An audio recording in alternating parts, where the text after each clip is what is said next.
नमस्कार। मैं फिर एक बार हाज़िर हूँ आपके सामने एक नई कहानी के साथ में। आज की कहानी बेसिकली एक गरीब लड़की के ऊपर है कि उस पे माता रानी की कृपा कैसे हुई। क्या होता है, एक बहुत गरीब परिवार होता है जिसमें वह पुत्री एक ही होती है। माता पिता होते हैं और पुत्री होती है। तो जब वह लड़की पुत्री 6 वर्ष की होती है तो नवरात्रों के दिन आते हैं। नवरात्रों के दिनों में आप सब जानते ही हैं कि कंजिकाएँ जमाई जाती हैं। तो उस दिन वह उस गांव के सबसे बड़े साहूकार के घर में कंजिका के लिए जाती है। वो देखती है, वहाँ पर पहले पूजा पाठ की जाती है, उसके बाद में कंजिका को जमाया जाता है। उनको खाने पीने के लिए दिए जाते हैं, वस्त्र दिए जाते हैं, काफ़ी अच्छे से उनका स्वागत किया जाता है और भगत की जाती है। वो जब पूजा पाठ करते हुए देखती है और देखती है कि इस घर में पूरी संपन्नता है, सब चीज़ें हैं, खुशहाली है, सब कुछ है, तो वो बहुत हिम्मत करके उस सेठानी से यह पूछती है कि आप ये पूजा किस तरह से करते हैं, मैं भी करना चाहती हूँ। तो वो कहती हैं कि क्या तुम्हारे पास इतना धन है कि तुम कर सकोगी?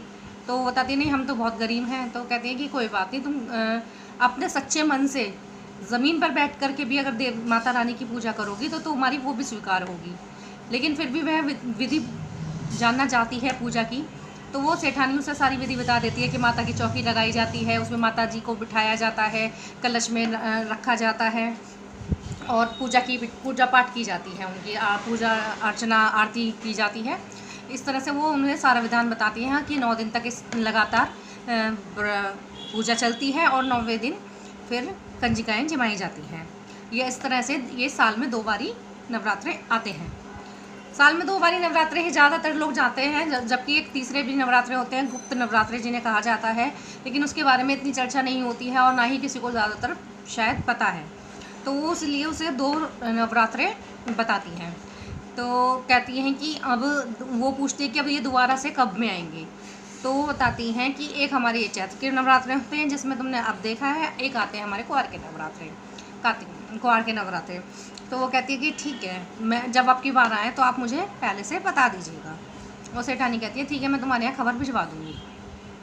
तो जब अखबार के नवरात्रे आने वाले होते हैं तो वो आती हैं, भिजवा देती हैं उसके यहाँ खबर कि वो मुझसे आके मिलने वो जाती है। तो वो कह देती है कि अब ऐसे इस दिन से नवरात्रे शुरू होने वाले हैं, तो तुम भी पूजा अर्चना कर लेना। अब वो लड़की चूँकि बहुत गरीब होती है, उनके घर में खाने पीने तक की भी तंगी होती है, लेकिन अब उसके मन में ये निश्चय हो जाता है कि भाई मैं भी 9 दिन की माता रानी की चौकी लगाऊंगी और उनकी पूजा अर्चना करूंगी। तो क्या होता है कि वो उसके पास जो भी सामान अपनी हैसियत के अनुसार हो पाता है वो उसे इकट्ठा करती है। मिट्टी की अपने हाथों से उनकी प्रतिमा बनाती है, जैसी भी उससे बनती है, जैसे भी उससे हो पाता है उस जो भी उसके घर में चौकी होती है उस पर वो चौकी को बिछाती है। कपड़ा उसके पास में नया नहीं होता है, जैसा भी होता है उसे धो धा के साफ़ करके उसे ही बिछाती है और माता रानी की स्थापना करती है। कलश जैसा भी उससे मिट्टी के बर्तन का बनता है वो सब कुछ वो जिस भी हिसाब से वो अपने कर सकती है करती है। प्रकृति जो उसे दे पाती है उसके अनुसार करती है, कि प्रकृति का कहने का मतलब ये है कि वो कोई जो व्रत का हमारा फलाहार का सामान होता है उसे खरीदने की स्थिति में नहीं होती है। तो वो जो पेड़ पौधों से उसे फल प्राप्त होते हैं उन्हीं से ही वह अपना व्रत का आहार करती है, व्रत में आहार करती है और माता रानी को भी उन्हें ही समर्पण करती है, फूल भी वही चढ़ाती है। तो इस तरह से और जॉब होती है।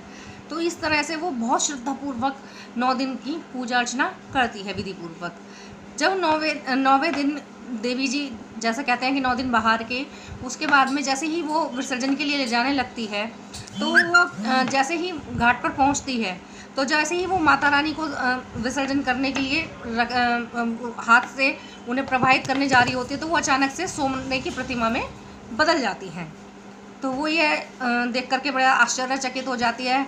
वो सोचती है कि अब मैं क्या करूँ, इन्हें बहाऊँ नहीं बहाऊँ, क्या करूँ। लेकिन वो फिर भी एक प्रथा के अनुसार उन्हें विसर्जित कर देती है। फिर वो जौ की बारी आती है जिनको जल प्रवाह करना होता है। वो जौ जैसे ही हाथ में लेती है वो भी सोने के हो जाते हैं। अब वो बड़ी स्पंदनता में पड़ जाती है कि मैं क्या करूं, लेकिन फिर भी वो उन जौ को भी विसर्जित कर देती है और अपने घर लौट आती है। जब वो रात को सोती है तो उसे सपने में देवी जी दर्शन देती हैं कि बेटा मैं तुम्हारी पूजा अर्चना से बहुत प्रसन्न हूँ, तुम जा करके वहाँ से वो दोनों चीज़ें ले लेना। आज भी जहाँ पे तुमने प्रवाहित की हैं वहीं पर ही तुम थोड़ा सा नीचे डुबकी लगाओगी तो वो दोनों चीज़ें तुम्हें प्राप्त हो जाएंगी। वो मैंने तुम्हारी पूजा अर्चना से खुश होकर के तुम्हारे भाव को देखते हुए तुम्हें ये फल दिया है, जिससे कि तुम्हारी गरीबी भी दूर हो सके और तुम्हारी सारी विपत्तियाँ ख़त्म हो सकें। और तुम इसी तरह से पूजा अर्चना करती रहना, मैं तुम पर सदा अपनी छत्र छाया बनाए रखूँगी।